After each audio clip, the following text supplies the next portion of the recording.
Greetings Earthlings, welcome back to the channel. Today I'm going to show you guys how to figure out if your injectors are leaking. So we took out 4 10mm bolts, but first we sprayed out around the injectors. Okay, we sprayed a little silicone spray in there and worked it back and forth a little to make it easy to take the injectors out.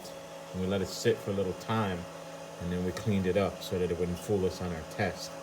Okay, remember, it's just these little clips on the top of the rail there, right up in here, that are holding the fuel pressure, holding those injectors in against the fuel pressure. So be careful about that.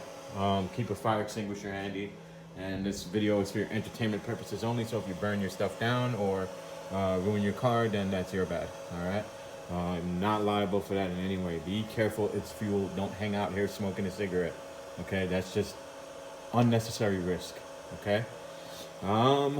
Okay, so what we did after we took out the rail nicely, obviously left all the electrical and everything connected to it, and I got another thing that I did here. I hooked up a multimeter to the fuel pump underneath the rear seat there. I'm gonna show that to you guys real quick. I'll make this a real short one. And obviously we got the battery charger hooked up because we don't want to run the battery down with the key on while doing this. And the batteries run down on these things pretty fast, so especially we got all this fancy stuff, right? All right, so these are little piercing style test connectors. All right, I'll show you guys the kit number. It's a nice little snap-on kit that I got a few years back. That's it right there. Okay, and I used a little electrical contact cleaner and then this silicone spray around the injectors to pull it out of place. And then going back in, I'll put a little bit of this stuff on there just to ease them back in nicely. All right, those O-rings aren't bad. I would not reuse the fuel side O-rings, but this side is okay, especially since these have been replaced recently with some remanufactured injectors. And that's when this problem started. All right, so and the issue was a long crank after running for a bit. So cold start, just fine. I think that the priming works long enough that it was able to make up that difference. Okay, so the fuel pump will run long enough on the cold start, and the injector pulse will be wider, so it will help fill the system that much faster on the cold start. It's kind of expecting to have to build pressure, right? Whereas on hot restart, it's expecting that pressure is still there. Okay, so now that we've got that all set up, we cleaned up the silicone spray off the injector tips so we're not fooling ourselves, right? What we went ahead and did was laid out a dry piece of paper towel and marked where each injector was, right? And you could tell I got X's marked where there's leakage. Okay, see that? See that? And then what I did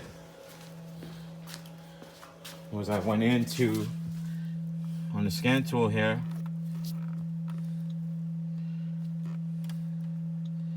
this is where I went.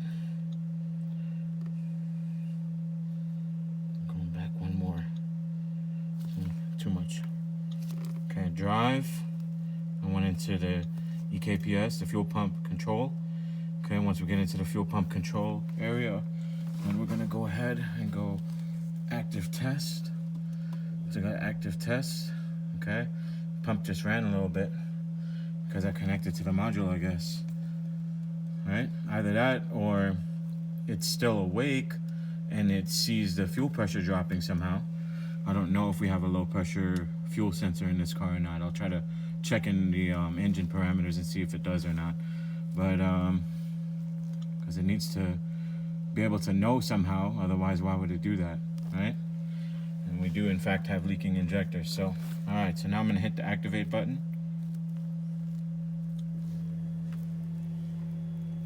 Okay, it's running it. Okay, and this is cold. The problem was hot. Okay, hot restarts only.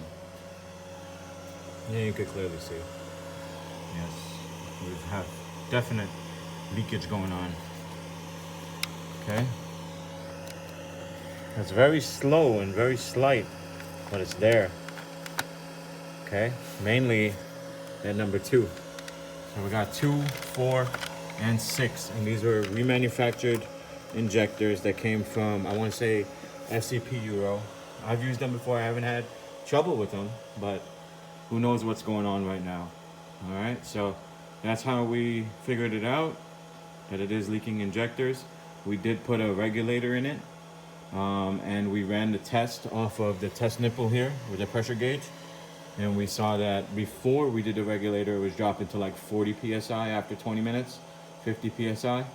And then once we did the regulator, it held to 65 a little bit longer. It actually held to 65 to about 20 minutes, a little past there. And then the other thing I noticed with it was that it bled down to that 65 pretty fast. Okay, so besides the regulator itself allowing seepage, the injectors were also allowing a higher rate of seepage at the higher pressure, right? So as the pressure comes down, the regulator will stop seeping at its calibrated pressure point, and the injectors would continue seeping down until the pressure got low enough that, number one, the car is harder to start, and number two, now the injector is able to hold pressure at that point. So anyways, I wanted to make this a short one to show you guys kind of how we could figure this out at home. Hopefully you guys liked it. Hopefully it'll help you guys. I do have a video I'll be posting up with this one as well as another video on the channel about replacing the regulator in this same car. So take a look for that one if you think that's your issue, or if you want to really track it down. I would say, you know, take a look at the injectors too, and be sure. But with over 100,000 miles on these cars, and you know, this is an 06, we're about to be in 2021. You know, fuel system components do tend to degrade, especially with the chemicals in our fuel nowadays. So anyway, please don't drink and drive, wear a mask, like and subscribe, and see you guys next time. Take care.